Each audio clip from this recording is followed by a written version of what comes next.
Now it is my pleasure to introduce our next speaker, Carolyn Jones. Carolyn Jones is an award-winning photographer and filmmaker who specializes in telling stories that shed light on issues of global concern.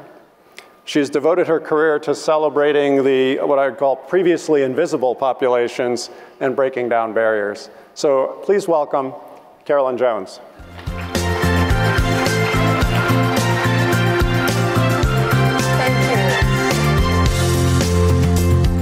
Hello, good afternoon, everybody. It's nice to be with you. It's a privilege to be here, actually. I'm delighted. I'm sure you're thinking to yourself, why in the world are we here listening to a filmmaker?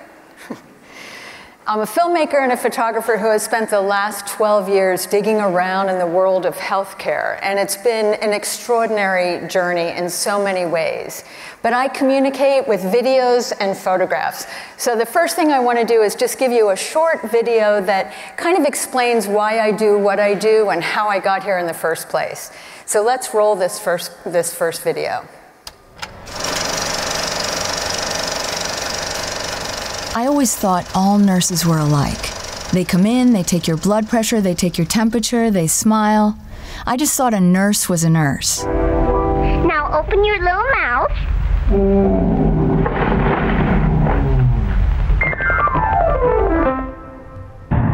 And then I got breast cancer.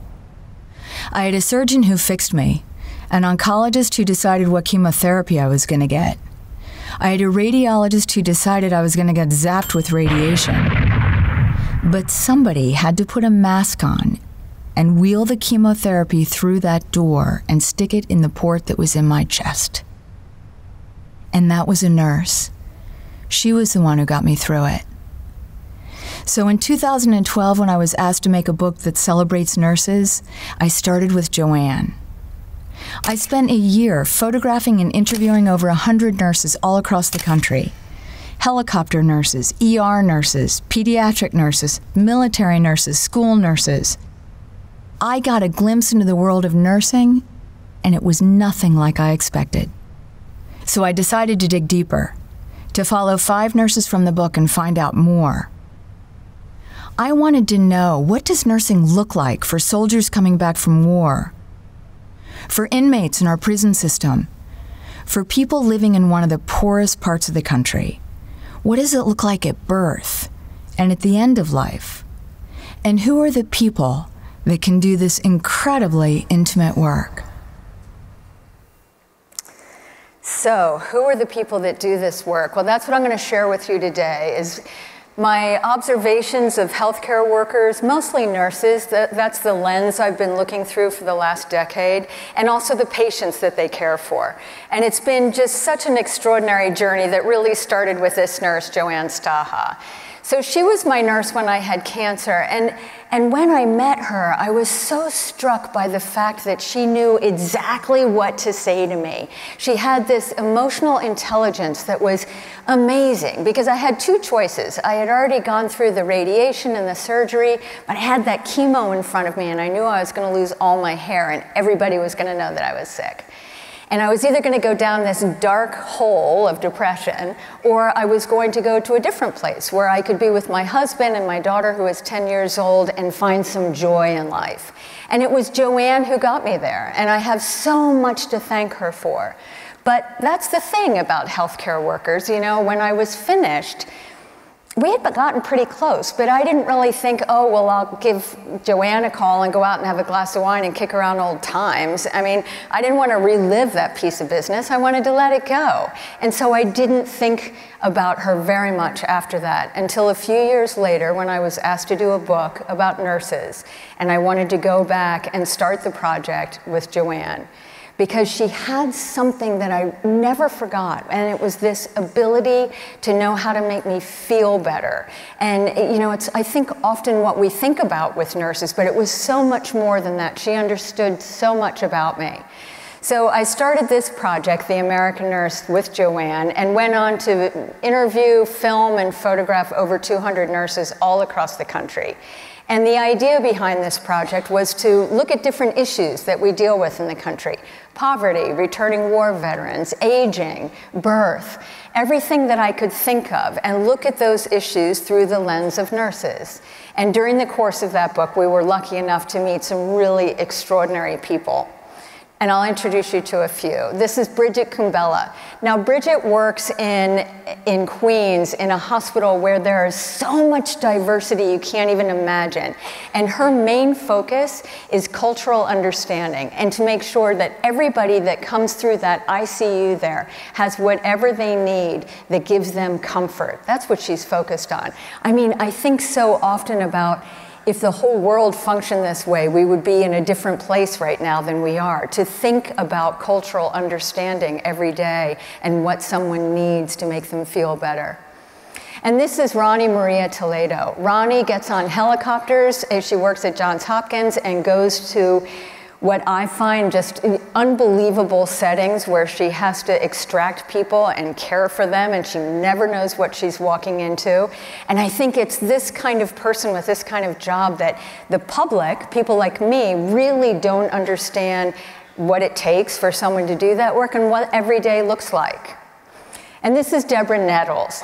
So one of the things I've loved about meeting people in healthcare is that sometimes when something happens to you, it could take you down a path that isn't so productive. But very often I was meeting nurses who maybe had something difficult happen in their lives, and instead of it taking them down, they figure out a program and introduce it to people so that other people don't have to go through the same thing.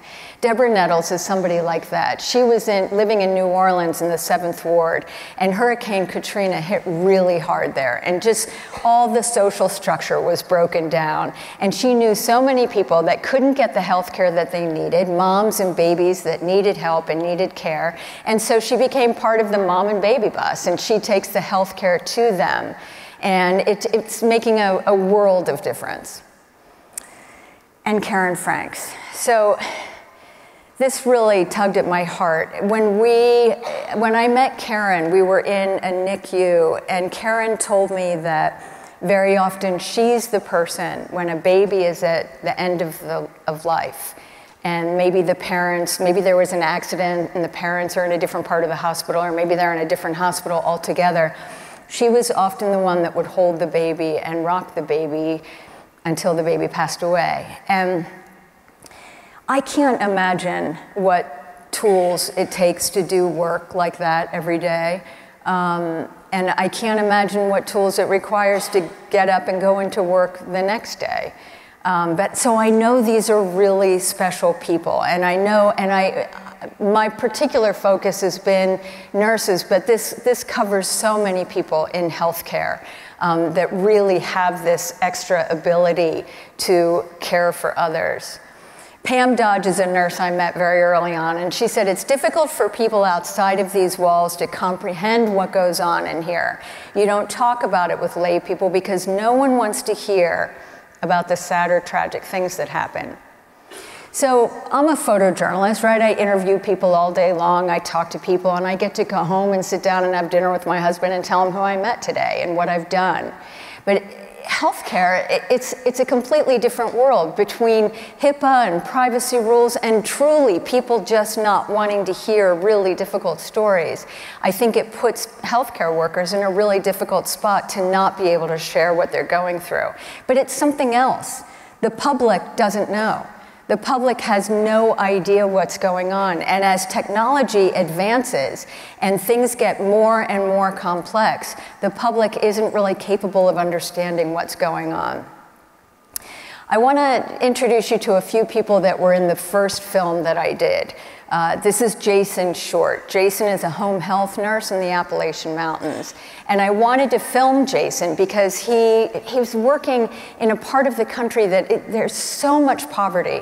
And there are people that are entrenched in their homes and not able to get out and get the kind of care they need. So Jason, who's standing in a creek that used to be a driveway that went to that house in the back of that photograph, he was caring for a gentleman dying of black lung disease in the house.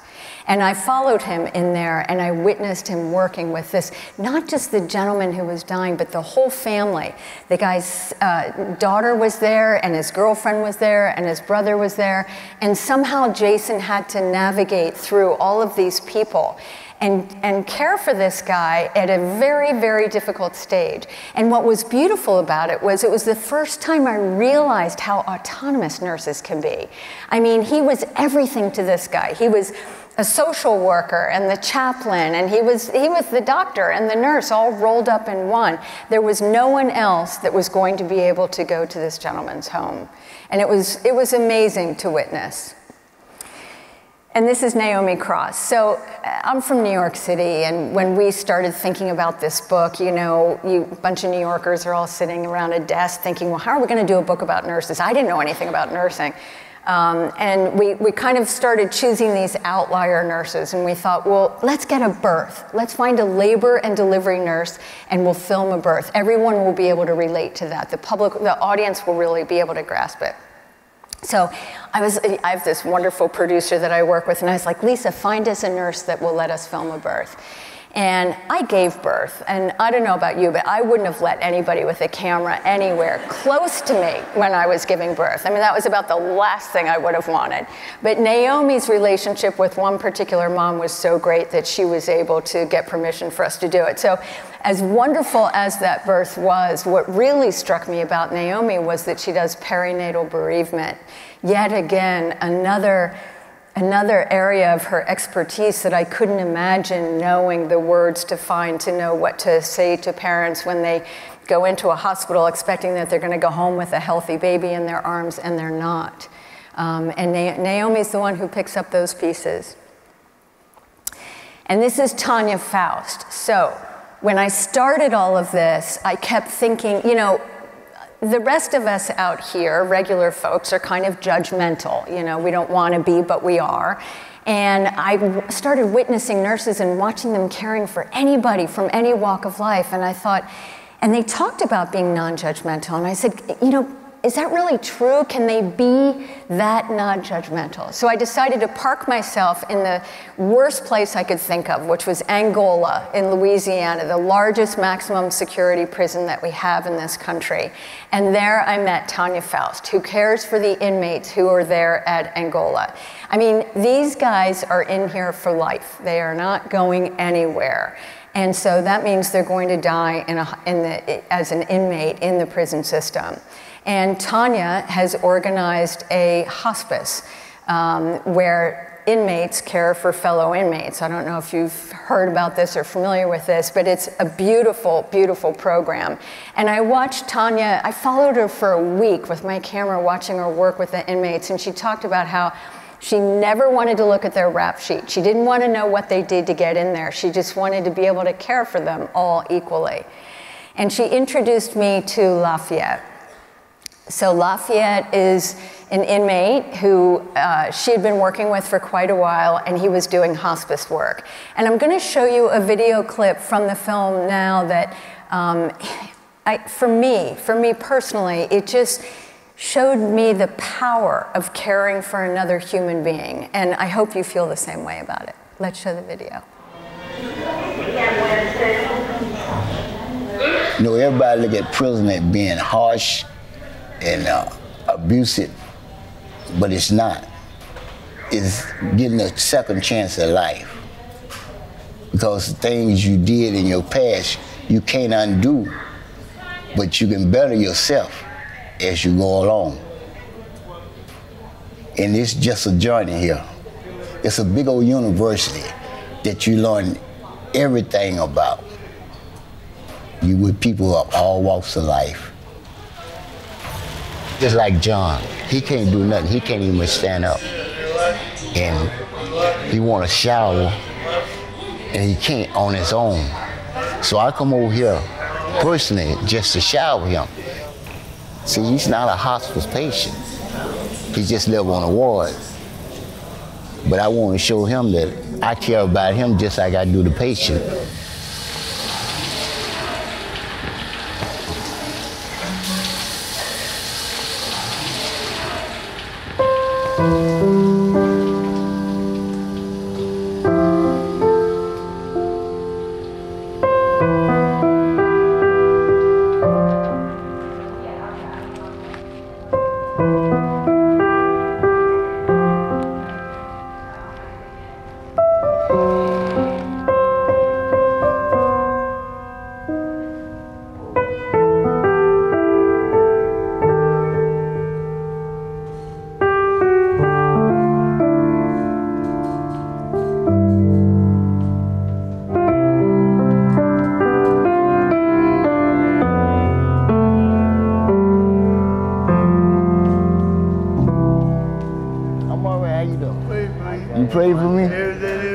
That's good. I pray for you too. Yeah. These grown, huge men are sitting there at someone's bedside, and they're feeding them ice cream, telling them jokes, talking to them, reading books to them. No one else sees this, so they don't, they can't fathom that. They see, fights in a prison, and just everyone is still so horrific. They don't see that compassionate side that a lot of these guys end up working their way to.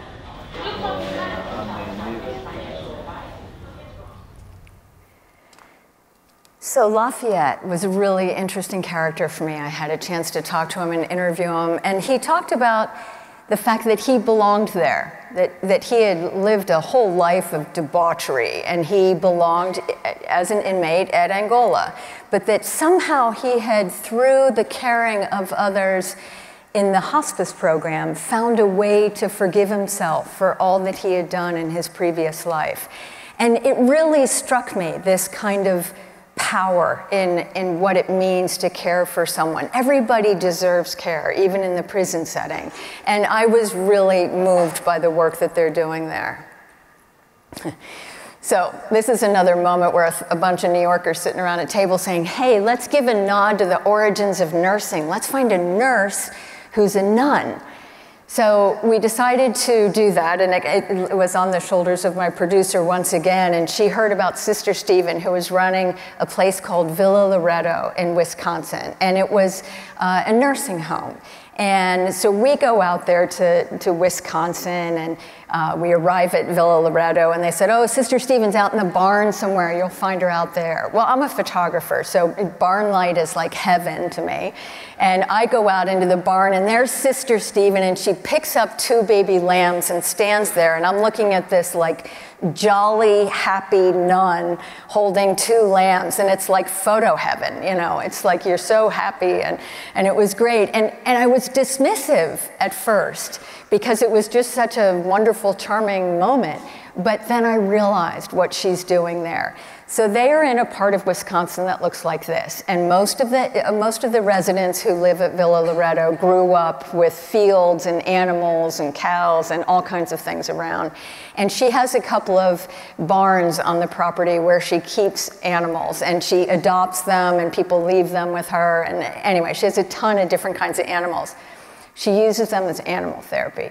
She brings in the baby animals and puts them in the laps of the residents and uses them as animal therapy, and it's genius because people come and visit your grandparents or your loved ones when you're in a place they're just animals everywhere. It's charming, it's funny. I think you probably have to be a nun to have these kind of animals in a healthcare facility, but nonetheless, she has gotten away with it, and it's beautiful, to see these baby animals in the laps of these elderly people, and it's just so heartwarming. And it's so smart because, if someone forgets why they're there, or they forget who's visiting them that day, or they forget their own name, there's this other way, this other thing to focus on. So then I met Brian McMillian. I was also really thinking a lot about our returning war veterans. And so I researched where we had the most returning war veterans coming back to our country, and it was San Diego, a VA hospital in San Diego. So we went out there and we asked them to nominate nurses there that could talk to us about the returning war veterans, and Brian McMillian came up. So I met him on a day that he had just come back from a deployment, and he was just raw, and it was a wonderful exchange that I had actually with him because it was just on the tip of his tongue that he felt like he was often there when a soldier would wake up on a table having maybe lost a limb, and they open up their eyes and they see Brian and they would say, when can I go back? I left my brothers out there. And it's just heart-wrenching. Who takes care of these guys? And in so many ways, I think that we're able to do so much with healthcare now, and some of these guys have these horrible, horrible things that have happened to them, and they would have died just a decade ago, but now they come back and they have to find a way to live through each day, and they need help to do it. And they were just heroes a second ago, and then they need help every day. So it's a tough situation, and Brian is uniquely positioned to be able to help them. I went back to San Diego and was able to witness him working with one of the soldiers that he had spent a lot of time with. And so I'm going to show you a clip now where Brian had been working with Dane for close to a year and trying to help him with survivor's guilt, really bad survivor's guilt. So let's take a look at this video.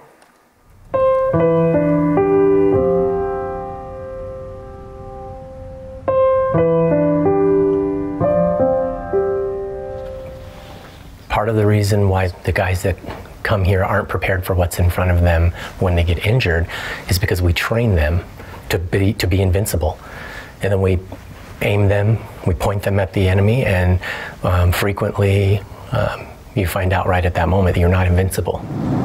Coming off of active duty and working in the VA hospital in San Diego with veterans from World War II, Korea and Vietnam conflicts, even a few from Operation Desert Shield, Desert Storm, also gave me some perspective for this young soldier after they get injured. What does it look like when they get back home? I'm working with these guys many months and many years after their traumatic injuries. Do you know what the word is? I was on that first one. Sometimes they're still struggling with the post-traumatic stress. Yeah, so here's the truck I did. Remember I was telling you I wanted to do something when I got back. I have a lot of problems with survivor's guilt. I think it's beautiful. And I did the tats first. And you know what? People see it, but I wanted more. So I came up with this in memory of the fallen. And then on this one, I just put in memory of those who gave their all. You know, I gave some, but they gave their all. I was in Iraq in 2006, got medevaced out. When I came out of surgery and the lady put a quilt over me, it's because welcome home, son. I was like, I was just, you know, you just like, I'm alive, and a lot of my friends didn't make it back, and a lot of people just can't let people forget. And then I found on the website that they had everybody's pictures in Iraq and Afghanistan that lost their lives, and I came upon that, and I said I want the American flag over them. It's beautiful. Good stuff. Here it is. I see my friends. I'm always with my friends. They're always with me. So, you know, here's a guy who had the backs of his legs tattooed to try to deal with why he was here and his friends were left behind. And he ended up creating this incredible truck with people who lost their lives in Iraq and Afghanistan, and drives all over, and it helps him. It helped heal him. And I think Brian helping people come up with these really creative ways to deal with some of the things they're dealing with is just one of the ways that healthcare is transformative for people. So I had spent a couple of years working on the book, and then I had done the film, and one conversation, I kept bumping up against this one conversation with nurses, and that was the fact that we're not dying very well in our country. And this wasn't really a popular subject for me to want to tackle. It was a hard film to make in a lot of ways, and especially because when I started working on the project, I was going to call it Dying in America, and my distribution company was like, really? I don't think anybody's going to go see that. And it turned out that I wasn't doing a film about people dying in America. I wanted to follow 8 patients dealing with life-threatening illnesses and see what journey they took and see what choices they were making and who was guiding them at the end of life.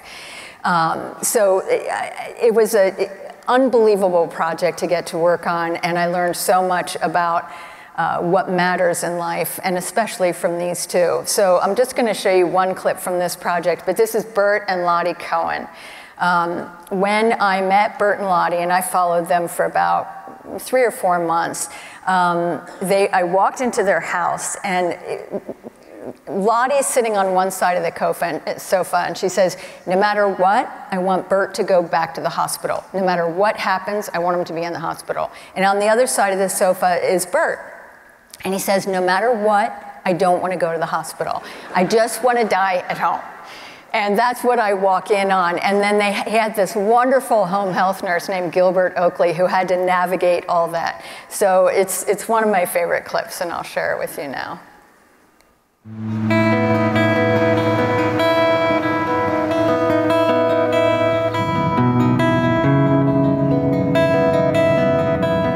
In the rest of the country, people opt for home hospice something like 40% of the time. In New York City, it's much less. I have a theory that so many people have come to New York City because if they can make it here, they can make it anywhere, and death is just not part of their plan, so hospice is hard to accept.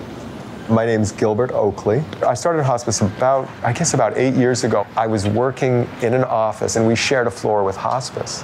And we used to joke about hospice because you'd hear them singing, and you'd smell incense. And the people that worked in hospice just seemed kind of granola, touchy-feely, really nice, really conversational and everything. And it was like, this just sounds like the best job in the world. I'm the nurse, and if you're my patient or you're my family, you have to let me into your house. Then you will also have access to a social worker and to a spiritual counselor and to volunteers and a doctor. But I'm sort of responsible to be the point person. I'm photogenic. Yeah. Thank goodness. Okay, so you have not had any falls in the last week, is that correct? No falls? No falls. Okay. All right. More than a week since he fell. No falls. Okay. Wish me something a little better. Yeah, it seems like you're doing fine. Do you feel that way? You feel that way? You're feeling better? How do you feel? I'm not going to tell you. What do I want you to tell me? I don't want to hurt your feelings. Oh no, tell me, please, hurt my feelings. What do people expect at 95? What do you expect at 95? Live a normal life. Fairly normal. Fairly normal life. Okay, I'm glad you said that. I wouldn't say normal life. Yeah. Fairly normal life. You try your best. That's all. And my wife, she does for me what she can. I met her in a synagogue. I think I was 16 years old. He was there with his parents, and somehow I talked to him. I don't remember anything. And then he made a date with me the next day. We got married in Brooklyn. We had a luncheon. And I think we had frankfurters and potato salad. That was that time a big deal. In Brooklyn on Eastern Parkway. We used to have a business. Yarns, buttons, notions. We had a whole wall with buttons. You come into the apartment being present, alive, upbeat, and not falsely, genuinely. You look for places to help and have a good time. A lot of the time, you really need to just get down to business. Teach someone how to administer a medication, administer it, figure out how to get the nausea away, how to get the shortness of breath away. And then once that's done, you still have to deal with what do I want to do for the rest of my life, and do I want to even live, and all of that. The other thing that we talked about last week was you going out alone. No. Right. And so you agree that that's not a good thing to do, correct? No, okay, yeah. It's because if you have any trouble on your own, people are going to come and they're not going to listen to you if you say I'm okay. They're going to call 911. You're going to go to the emergency room and you lose all control. So any problems, I have your number, so... Exactly. From what he tells me, I don't want to think about the future. At 95, he can't get much better, and how long can he live? My children are very supportive to us, but they're not here. I would talk to my family. And I think if it's important, if something has to be done, it should be done, not having. Right, and then we got to that point in the conversation, and you were saying, you know, I don't want to go back to the hospital at all. But it doesn't realize what it entails. I would like it very much. Yeah, but you might have to do it to help you. If it's a matter of certain things, then you should say yes. Otherwise, you go downhill, okay? More, faster. But try to be on my side. Well, what I will do is if you say to me, I want to stay home, I don't care what happens, then I'm going to say we can make that work. I hope I do it. I will support you in that. If you say I want to go into the hospital, I will support you in that. If you can help him more in the hospital. I know. Right. You gotta love those two, right? I mean, they had been together since they were kids, since they were teenagers. And I think Lottie just couldn't imagine her life without Bert in it. You know, every day revolved around Bert. She loved him so much. She just couldn't imagine it. And it was interesting for me as an outsider looking at this, because I would watch Gilbert talking to Bert, and he was always trying to advocate for what Bert wanted, but he never left Lottie behind. He didn't just ignore what she was feeling. He always tried to bring her along. And this took months to get to this place, but you know, she just couldn't imagine Bert leaving her, and ultimately he was able to die at home, which was a fabulous thing. It was exactly what he wanted and how he wanted it. And I was worried because our film was coming out like 4 months after Bert died. And you know, the last time I had seen Lottie, she couldn't imagine life without Bert, and I was very worried about how she was going to be. She was going to come into a place like this and be sitting in a room 4 months after she lost her husband. Bert's picture was going to be up there and talking on the screen, and she was going to be with like 600 people she'd never met before, and I was worried about her. But sure enough, she arrives with Binky, who was Bert's home health aide, who she'd become really good friends with. And she gets it, so we always do these, you know, we had a premiere in New York and we sent a limo and she's coming out on the red carpet. And she gets out of the car and she's wearing this like really snappy new leather jacket. And she had her nails painted to match the jacket, and she had just had her hair done. She comes up to me and she grabs my arm and she says, "Binky and I went to Atlantic City to play the slots last week." I mean, here I was so worried, right, that she was like never going to be able to deal with this. But I realized, and she would say this if she was standing there, that her being able to do that for Bert was huge. That, you know, she knew she fulfilled his wish, and that was very meaningful. And so she was able to find joy in life within months of losing Bert, and she was doing that. And I really strike a lot of that up to Gilbert Oakley. So the most recent film that came out is a film called In Case of Emergency. And one of the reasons why I was motivated to make this film was because while I was working on defining hope, I found that family members get into this place where they don't know where to stop and nobody knows what decisions to make. And it gets really complicated, and people say, well, I have a DNR, thinking that has some meaning, and maybe it did in 1950, but it doesn't have as much meaning anymore. Or they're saying, I want to do everything at all cost. That's something else I saw people handwrite out, but they don't really know what doing everything means. And we're so separated because everything is so siloed. The family is on the outside. They don't really know what's going on beyond those doors. They don't really know that when they say do everything and they resuscitate your 80-year-old mother, what that's actually going to look like. And I wanted to somehow get some insight in that so that we as the public could make better choices. So that's what In Case of Emergency was all about. And I just want to show you a 2-minute clip now that's just kind of gives you a sense of the scope of this project. So here we go.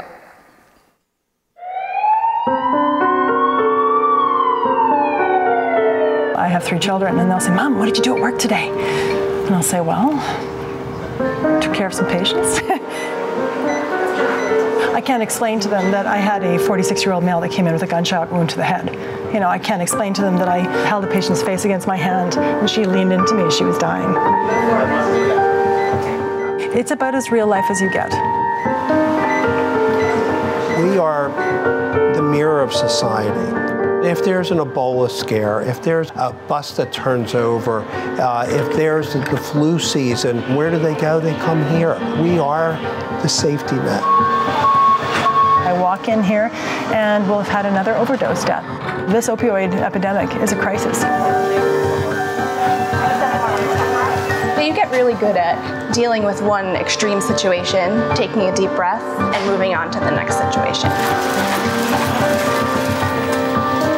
most of us are very drawn to the adrenaline. We're drawn to the fast pace. We're drawn to the unexpected. Either it fits your soul or it doesn't. We're in the trenches together, you know, whether it's the nurses, the doctors, the techs, everybody works together for the patients. This is the essence of teamwork.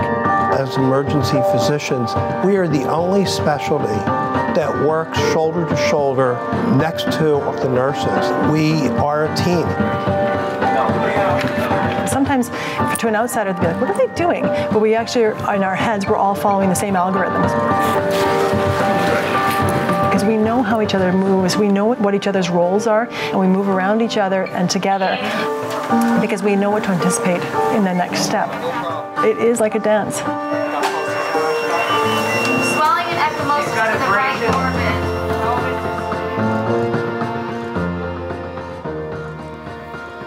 orbit. So we saw some things in the emergency department that I will never, ever forget, and some I wish I hadn't seen, but so much of it was important, and a lot of it was through the eyes of Kathleen Robinson. And this is a young woman who, she's beautiful, she's the mother of 3, she's married, she's working in Paterson, New Jersey's emergency department, the 3rd busiest emergency department in our country. And when AIDS hit, when COVID hit, that was a funny slip, not so funny. I wanted to go back and follow Kathleen. I had spent a lot of time with her. I felt like she was the one who could walk us through this, and I wanted to capture a day in her life. I wanted to see what it was like to care for COVID patients. So she'd always been so put together, and I'd seen her in all these different crazy situations, and she was always able to deal with it. But the morning I went to her home to follow her for the day with COVID patients, this is how I found her. She was on her back porch. Her face was marked by the mask. Her skin was gray. I had just seen her a few months ago when I was filming her, but she was carrying the weight of the world on her shoulders. And I don't want to spend too much time on this, but I do think it's almost impossible to not acknowledge what everybody in the healthcare world went through with COVID. And this was in the beginning. I couldn't help but think at the end of that day, after watching her care for patients, that I got to get in my car and go home and do what I had to do, but I could tell my husband all about it. She had to, what she went through to walk through her front door and care for her 3 kids and her husband and make dinner, and then she had to get up and do it all over again the next day, and for 2 more years. So I think it's taken an incredible toll and is definitely worth recognizing. One of the things that always struck me in the emergency room was there are these moments where it's like mayhem. Somebody comes in and there are all these bodies in there and I wondered why everybody wasn't stepping on one another at all times. But one of the nights I was in Detroit, this is Bonnie Plate in Detroit, and we did a few night shifts there. And this woman named Stephanie comes in, and Stephanie had been mauled by 2 pit bulls. And I never saw anything like this in my life. They were just trying to find a place where they could, take blood and put a couple of needles in. But it was crazy to see. And there were all these people that I was surprised they don't bump into each other. And the room, like the noise in the room, because Stephanie was in so much pain, was just incredible. But over 2 years of filming in emergency departments, there were moments, and this was one of them, where amidst all of this action, I would see somebody, and usually a nurse, and in this case, Bonnie, she went up to Stephanie, she put her hand on her shoulder, and she just looked in her eyes and said, "We got you, Stephanie." Now this is why while people are doing all these other things to her body, and I'm standing there, and it's kind of just like these crystal clear moments. And when we finish a film like this, and we have such a sensitive moment of someone coming into the emergency room like that, even though before I left, of course, we had signed releases and HIPAA forms and everything was on the up and up, but because it's so revealing, I always go back and show the person the footage that was, in this case, Stephanie. So about 3 months after this, I went back and I went to her home and I showed her this footage. And I said to her, do you remember that moment with Bonnie? And she said, not only do I remember it, but it's when everything felt like it was gonna be maybe okay. When Bonnie just she looked her right in the eyes and said, we got you. And that just struck me as just such a wise thing to say at that moment, and it made a world of difference to Stephanie. And I have to say, I wonder if anybody who's in the healthcare industry actually ever gets to hear about these moments, you know? I mean, that's the thing. Bonnie didn't, if I hadn't been there and captured it on film, Bonnie wouldn't have known how important that was. Which brings me to this story about Anthony. Also in Paterson, New Jersey, this is Anthony who I was very interested in following the opioid crisis, and he had been brought into the emergency department twice. The second time that he was brought back was Narcan, thank you. He woke up and he was like, why am I here again? I don't want to be here. How did this happen again? And it's Friday night, and we're working in the emergency department, and they did everything for him in the emergency department that they could. There wasn't anything else they could do, so they were releasing him. It's like 8 o'clock on Friday night. He's putting his leather jacket on. They needed the rooms. And a nurse walks by, and she says, listen, just take your jacket off and give me one night. Just one night, stay here, because there's a local organization called Eva's Village, and they will bring someone here to talk to you that can help you get back on your feet. Now, I don't know why Anthony heard her that night and what stars were aligned so that he could really grasp what she was saying, but this is a wonderful local organization, which was one of the reasons why we were there, where they use ex-addicts to come into the emergency department and talk to the patients that have overdosed. Next day, Terry comes in. Terry was an ex-heroin addict, and he had walked in those shoes for sure. And he brought Anthony around and got him to Eva's Village and got him a hot meal and group therapy. And next thing you know, Anthony is volunteering at the hospital, and he's the one going in to see people who have overdosed. And I love that story, but the thing I kept thinking about was, who was that nurse? Like, you know, does she even know what a difference she made in the trajectory of that guy's life?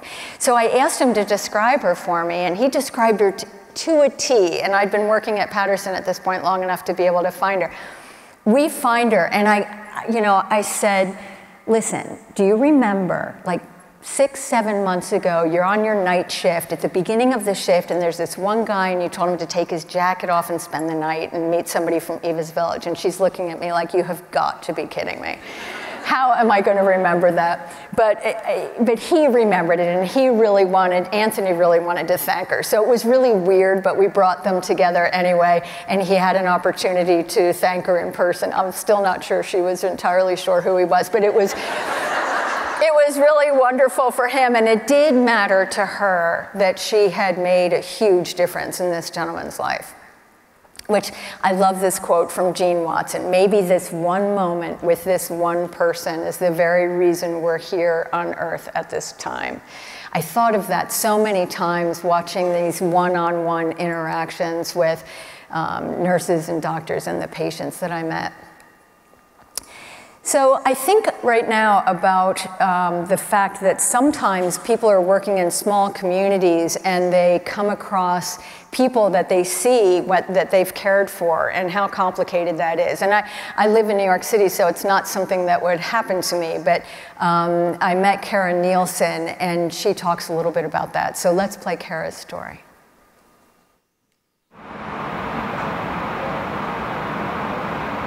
We're in Madras, Oregon, smaller community. We see a lot of the same people. You see them at the grocery store, and then you see them the next day in the emergency room. And we see a lot of sexual violence and a lot of domestic violence here, which I think that's everywhere.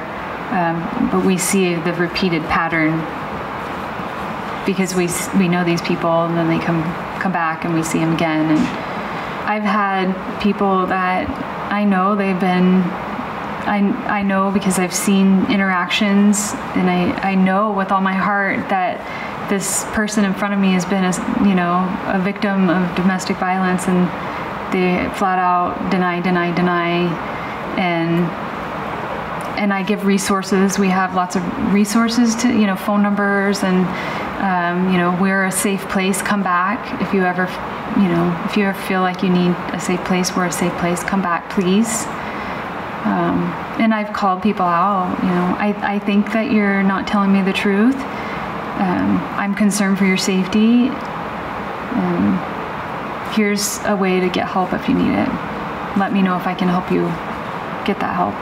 With nursing, you don't always, people don't come back in and tell you, oh, you see me last year when this was going on, and look at me now. So you don't really know.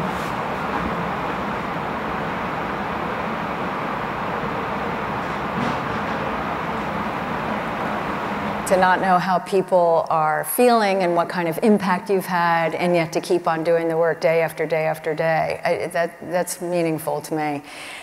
As we were working on the emergency department film, behavioral health issues really was kind of the sleeping giant in this thing.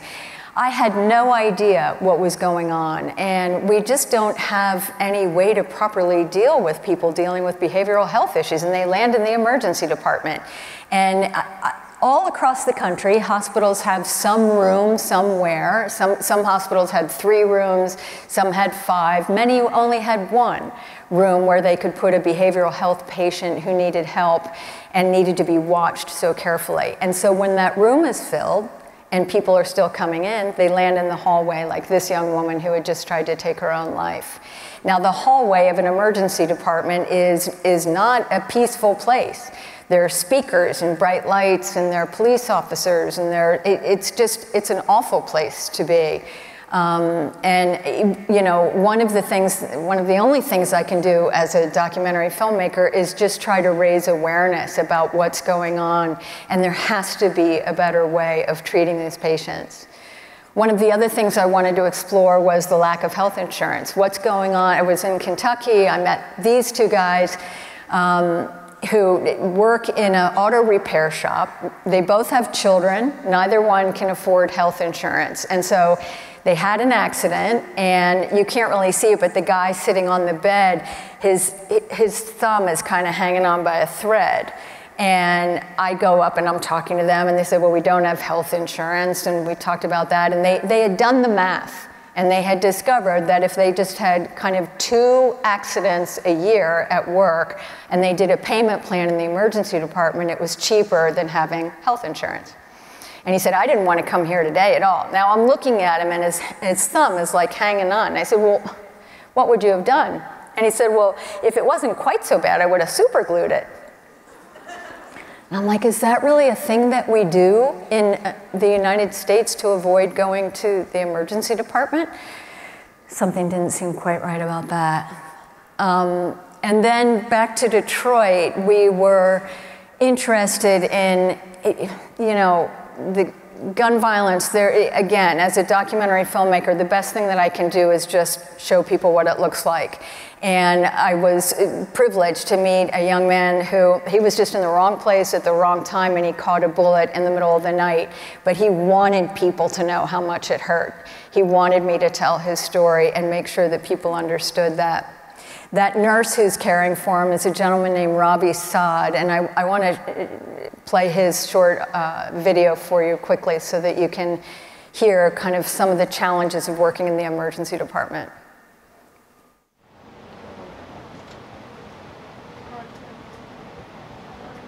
I've been doing night shift here for 8 years, and you see things as basic as dental pain, but then you see things as complicated as a young girl coming in here for dental pain, but really the issue isn't dental pain. The issue is sexual trafficking or sexual assault. But the only way this individual is able to relay to you that she needs some help is to come in here and complain about her tooth. And that's something, it takes time, because you can strip away everything we do here right? You can strip away the fancy technology, you can strip away the CPR, you can strip away the medication. It really comes down to a conversation, right? And understanding what that person needs and not believing everything you read. And you're the person that they probably look to make a break, become that icebreaker. So what do you do as a male going in there, right? I mean, she can see right through you, right? She can see probably everything that you will say or you won't say, and how you use your demeanor, your tone, everything is transparent in that situation. Because what we try to do here, at least as much as possible, is the whole patient-focused care thing.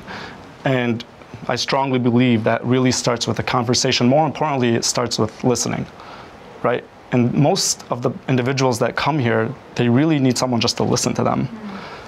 I mean, I can honestly say that about 80 to 90% of our patients is they really just need someone to sit down, listen to what they got going on, and make decisions from there.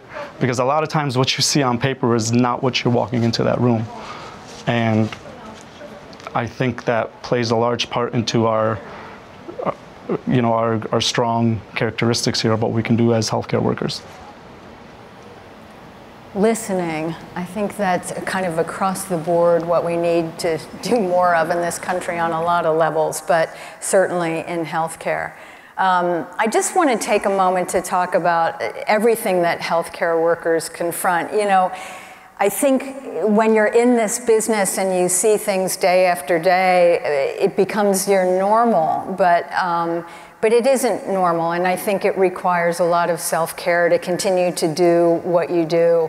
And so when we finished the emergency department film, we put this together just so that people could understand some of the issues and the challenges that ED workers are faced with. So let's watch this video. People in the general public don't know what we're going through as emergency nurses. You see these very intense situations, and it eats away at you. Emergency nurses are known to not really talk about their feelings when something sad happens. Oh, I'm gonna get emotional. I remember one time I had a 6-week baby code, and I had to hold it together because I was a team leader, and I did. And the nurses came, and the other nurses that took care of the code were crying, and I still held it together. But when I got to my car, I lost it. I just lost it. And then you just kind of take a deep breath and move on. We had this patient that had a devastating head bleed that he was going to die from. The family was there. It was beautiful. We had a pastor there. It was as perfect of a situation as you could possibly have for a death, if that makes sense. I came back out and just started bawling. And I was so embarrassed. And I remember my preceptor saying, "You'll be okay. The fact that this makes you cry, you'll be okay." I had a child who was shot by her uncle, who was 12 years old. He just received a brand new shotgun as a Christmas gift. That day, I helped care for 3 children who had passed away. I helped clean up the body, prepare the body for the parents to come see the children.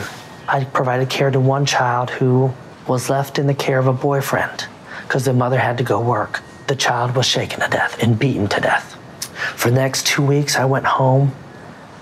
I woke up having nightmares.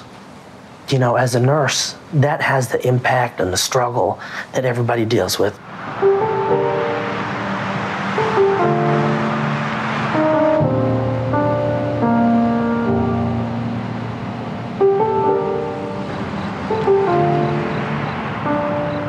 When you're at work, you're at work. And when you leave, you try to leave it at work. Because the things that we're seeing, the things that we're dealing with sometimes, if you bring it home with you, it's exhausting. You're not going to be able to go home and explain to your mom or your dad or your family member exactly what you did today. They're not going to get it. It's very hard to explain to anybody else what we do. It just doesn't seem imaginable sometimes, does it? I think for a lot of us, it doesn't seem imaginable what people are seeing each day while they care for us.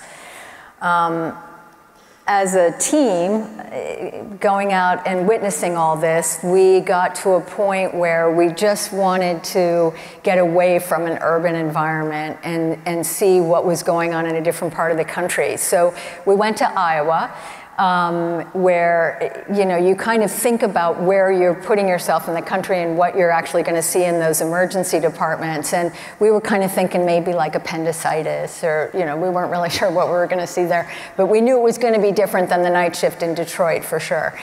And we got there and we met Jennifer Hanks, and Jennifer is like the most wholesome, bubbly young woman that I've ever met. She just she had like won Miss Dairy Princess 3 years in a row, had like a sash in her office that said it. I mean, she was priceless. She could just make you smile the minute you met her. And I was watching her as this young mom came in with her son, and the son was having a really hard time breathing. And you could see his little chest like going up and down as he was trying to get air in there. And mom was so upset. And they took a little time to figure out what he needed and got him a mask with whatever medicine he needed to make it a little bit better. But Jen comes in the room a few minutes later, and this mom went from tears to smiling in a pretty short amount of time. And I was impressed by that because I think sometimes we think that those moments with nurses where they're comforting us are these kind of soft skills, but it's science. I mean, the fact that Jen was able to change the tenor of that room, change the blood pressure of the mom, bring comfort and make the mom smile. She's holding her son. He can feel all that. And she really made an environment that was really beautiful and much better than it might have been. And a few minutes later, this gentleman was a special needs patient who came in. And for me, as a filmmaker, doing this work, sometimes you would find yourself just like in the right place at the right time and see something remarkable. And this is one of those moments. So let's play Jen's video. Is it really sore on your leg? Yeah. Yeah. Okay, you take the door. You got it? I got you. I was telling him because... Okay. Does this leg hurt more, or does this leg hurt more? This leg hurts more, and it hurts from here to here. Yeah. Okay. So we're gonna draw a bunch of labs and kind of go from there. I'm gonna take another look here. That's okay. Should we sing a song? Would that make it better? Should we make it a country song? Yeah. Almost heaven, West Virginia, Blue Ridge Mountain, Shenandoah River. Life is older, older than the trees. Blowing like the breeze, country roads, take me home to the place. You're doing good. I belong, West Virginia, Mountain Mama, take me home, country roads.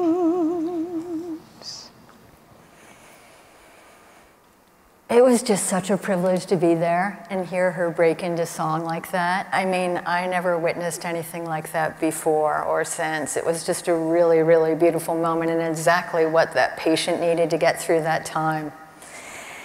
So I'm working on a new film, and I don't seem to be able to shake this desire to work with nurses on these projects.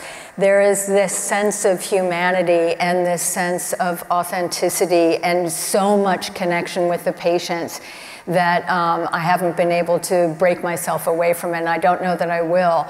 The new project is looking at the maternal mortality crisis in our country. And all of the things that brings with it. When I started working on this project, I was getting a lot of response from people that was similar to when I decided to do a film about the end of life. Like, why would you dig in on that? Why would you look at the maternal mortality crisis?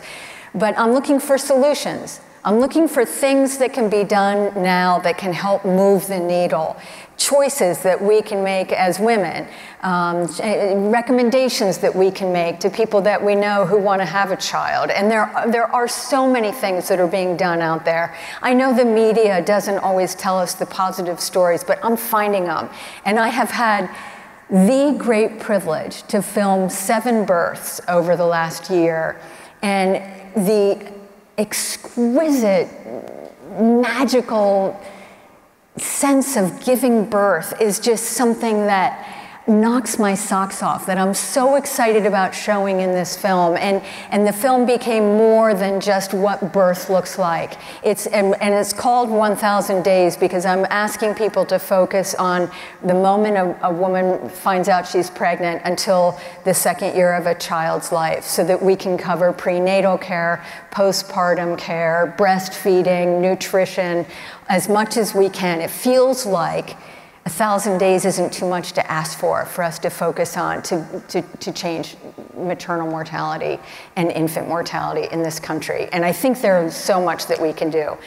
So that's the next project, and we're working hard on it, and hopefully we'll be finished with it next year and be able to shine a little light on some things that we can do to make things better.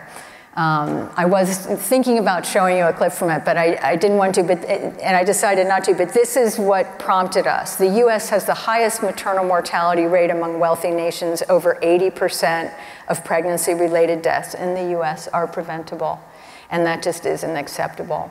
And I know they talked about it a little bit earlier here on this very stage, all the things that lend themselves to that.